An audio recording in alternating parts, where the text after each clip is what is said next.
ହାତ ଖର୍ଚ୍ଚ। ଚକ୍ରଧରପୁର ଗ୍ରାମରେ ଭରତ ନାମକ ଜଣେ କୃଷକ ବାସ କରନ୍ତି। ତାଙ୍କର 5 ଏକର ଉର୍ବର ଜମି ଥାଏ। ପୁତ୍ର ଚନ୍ଦନ ସେ କଠିନ ପରିଶ୍ରମ କରି କ୍ଷେତ୍ରରେ ସାରା ବର୍ଷ ବିଭିନ୍ନ ପ୍ରକାରର ଫସଲ କରନ୍ତି। ତେଣୁ ସେମାନଙ୍କ ଆୟ ମଧ୍ୟ ଖୁବ୍ ଭଲ ହୁଏ। ଏ ବର୍ଷ ଭଲ ହରଡ଼ ଡାଲି ଅମଳ ହୋଇଥାଏ। ସେମାନେ ସଠିକ୍ ଦାମରେ ତାହା ବିକ୍ରି କରିବାର ସୁଯୋଗର ଅପେକ୍ଷାରେ ରହିଥାନ୍ତି। ଅମଳ ହୋଇଥିବା ଡାଲିର ଦାୟିତ୍ୱ ନେବା ପାଇଁ କ୍ଷେତ୍ରରେ ଜଣେ ଲୋକ ନିଯୁକ୍ତ ହୋଇଥାଏ। 2 ସପ୍ତାହ ପରେ ସେ ଡାଲି ତଦାରଖ କରିବା ବେଳକୁ 2 ବସ୍ତା କମ୍ ହେଲା। ସେ ଜଗୁଆଳି ଲୋକକୁ ଏହି ସମ୍ବନ୍ଧରେ ପଚାରିଲେ। ସେ ସାରା ରାତ୍ରି ଅନିଦ୍ରା ରହି ଜଗିବାରେ ଆଦୌ କୌଣସି ଅବହେଳା କରିନଥିବାରୁ ପ୍ରକାଶ କଲା। ମାତ୍ର ଭରତାର କଥାକୁ ମୋଟେ ବିଶ୍ୱାସ କଲେ ନାହିଁ। ଏଥର ନିଜର ପୁତ୍ର ଚନ୍ଦନକୁ ସେ ଏହି ଦାୟିତ୍ୱ ଦେଲେ। ମାତ୍ର ସେହି ରାତ୍ରିରେ 1 ବସ୍ତା ଡାଲି କେଉଁଆଡ଼େ ଉଭାନ ହୋଇଗଲା। ଭରତ ବିବ୍ରତ ହୋଇ ଏ ସମ୍ବନ୍ଧରେ ଅନୁସନ୍ଧାନ କଲେ। ଗ୍ରାମବାସୀମାନଙ୍କଠାରୁ ସେ ଜାଣିବାକୁ ପାଇଲେ ଯେ ଚନ୍ଦନ ଦୋକାନରେ ଡାଲି ବସ୍ତା ଦେଇଥିବାରୁ ସେମାନେ ସମସ୍ତେ ଦେଖିଛନ୍ତି। ହଠାତ୍ ଏହି କଥାକୁ ସେ ବିଶ୍ୱାସ କରିପାରିଲେ ନାହିଁ। ତାଙ୍କର ପୁତ୍ର ପୁଣି ଏପରି କାମ କରିପାରେ? ସେ ତ କେବେ ବି ଏକଥା କଳ୍ପନା ସୁଦ୍ଧା କରିପାରୁନଥିଲେ। ଏପରି ଦୁଶ୍ଚିନ୍ତାରେ ଥିବା ସମୟରେ ସେଠାରେ ବୀର ଆସି ପହଞ୍ଚିଲା। ବୀର ତାଙ୍କର ଜଣେ ସମ୍ପର୍କୀୟ ଘରେ କାମ କରେ। ମାଲିକର କିଛି କାମ ନେଇ ଏହି ଗ୍ରାମକୁ ସେ ଆସିଥିଲା। ଭରତ ତାକୁ କହିଲେ, ଦେଖ, ତୁମର ମାଲିକଙ୍କ କାମ ଏତେ ବି ଜରୁରୀ ନୁହେଁ। 4-5 ଦିନ ଏଠାରେ ରହି ସେ ଡାଲି ଚୋରକୁ ଧରିବାରେ ମୋତେ ଟିକେ ଆଗ ସାହାଯ୍ୟ କର। ସେହି ରାତ୍ରିରେ ବୀରକୁ କ୍ଷେତ୍ରରେ ଜଗିବା ପାଇଁ ଭରତ ସୂଚନା ଦେଲେ। କିନ୍ତୁ ସକାଳୁ ଉଠି ବୀର ଦେଖେ ତ ଆଉ 1 ବସ୍ତା ଡାଲି ଚୋରି ହୋଇଯାଇଛି। ଭରତ କ୍ଷେତକୁ ଆସି ତାହା ଜାଣିଲେ। ଅନୁମାନ କରି ବୀରକୁ ସେ କହିଲେ, ଏଠାରେ ପଡ଼ିଥିବା ପାଦ ଚିହ୍ନରୁ ଏହା ସ୍ପଷ୍ଟ ଜାଣି ହେଉଛି ଯେ ଏହା ଜଣେ ଚୋରର କାମ। କିନ୍ତୁ ଜଣେ ଚୋର ଏତେ ବଡ଼ ବସ୍ତା ଉଠାଇ ନେଇପାରିବ ତ? ଆଦୌ ସମ୍ଭବ ନୁହେଁ। ତୁମେ ବସ୍ତା ଉଠାଇବାରେ ସେହି ଚୋରକୁ ନିଶ୍ଚୟ ସାହାଯ୍ୟ କରିଛ।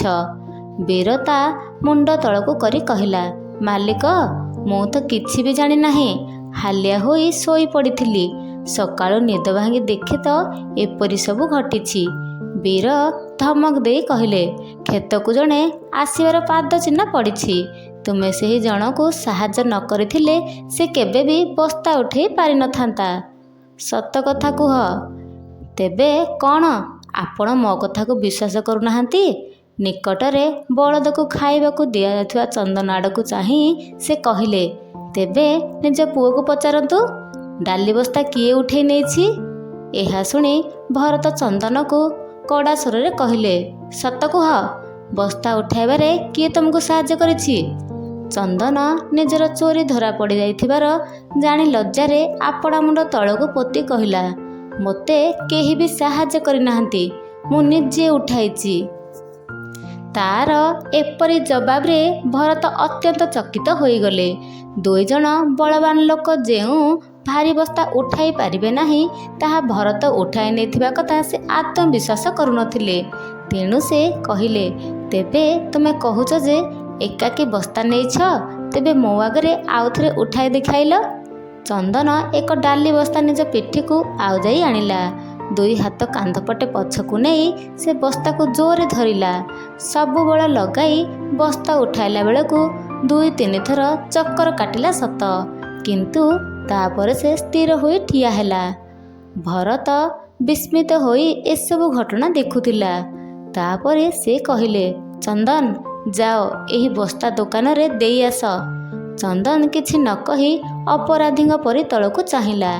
ଭରତ ନିକଟକୁ ଆସି ସ୍ନେହରେ ତାର ପିଠି ଥାପୁଡ଼େଇ ବସ୍ତା ତଳକୁ ଓହ୍ଲାଇ ଦେଲେ ଓ ନରମ ଗଳାରେ ସେ କହିଲେ, ମୁଁ ସତ କହୁଛି, ତୁମେ ଅସାଧାରଣ ବଳ ଦେଖାଇ ପାରିଛ। ତେଣୁ ମୁଁ ତୁମକୁ 1 ଉପହାର ଦେବି। ଚନ୍ଦନ ପିତାଙ୍କର ଏଭଳି ମନୋଭାବ ପରିବର୍ତ୍ତନରେ ଖୁସି ହୋଇ ସେଠାରୁ ଚାଲିଗଲା। ଏହାପରେ ଭରତ ବୀରକୁ କହିଲେ, ଏବେ ଏଠାରେ ଯାହା କିଛି ବି ଘଟିଗଲା ତୁମେ ତାହା ଦେଖିଲ ତ?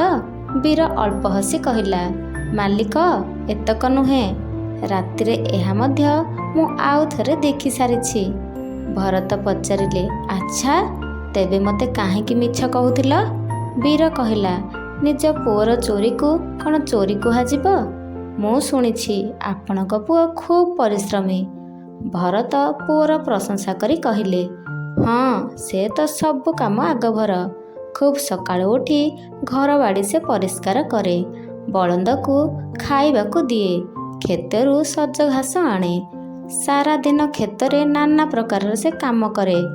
କେଉଁ କାମରେ ବି ସେ ପଛଘୁଞ୍ଚା ଦିଏ ନାହିଁ। ମୋତେ ତ ଏହା ଭାବି ବଡ଼ ଆଶ୍ଚର୍ଯ୍ୟ ଲାଗୁଛି ଯେ ଏତେ ପରିଶ୍ରମୀ ଯୁବକ ଶେଷରେ ଚୋରି ପରି ଏକ ହୀନ କାମ କରିବାକୁ ଗଲା କାହିଁକି? ବୀର କହିଲେ, ଏତେ ଛୋଟ କଥାରେ ମନ ଦୁଃଖ କରିବା ମୋଟେ ଠିକ୍ ନୁହେଁ। ଆପଣଙ୍କର ପୁଅ ଅନେକ ସୁଗୁଣର ଅଧିକାରୀ।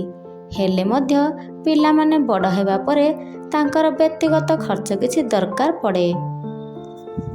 ହାତ ଖର୍ଚ୍ଚ ପାଇଁ କିଛି ନ ପାଇଲେ ସେମାନଙ୍କର ଏପରି କୁଅଭ୍ୟାସ ଆରମ୍ଭ ହୁଏ। ଗୁରୁଜନମାନେ ସେମାନଙ୍କର ଆବଶ୍ୟକତା ପ୍ରତି ସଦାସର୍ବଦା ଧ୍ୟାନ ଦେବା ଉଚିତ। ମୁଁ ସ୍ୱୀକାର କରୁଛି ଯେ ଚୋରି ଏକ ଅପରାଧ, କିନ୍ତୁ ଏଥିରେ ପୁଅକୁ ଅପରାଧୀ ମନେ ନ କରି ତାର ଏପରି ଅଭ୍ୟାସର କାରଣ ବିଷୟରେ ଆପଣଙ୍କୁ ଚିନ୍ତା କରିବାକୁ ପଡ଼ିବ। ଯାହା ହେଉ, ଚନ୍ଦନ ତ ଆଉ ପର ଜିନିଷ ଚୋରି କରି ନାହିଁ। ଏପରି ହୋଇଥିଲେ ଆପଣ ଅଧିକ ଅପମାନିତ ହୋଇଥାନ୍ତେ।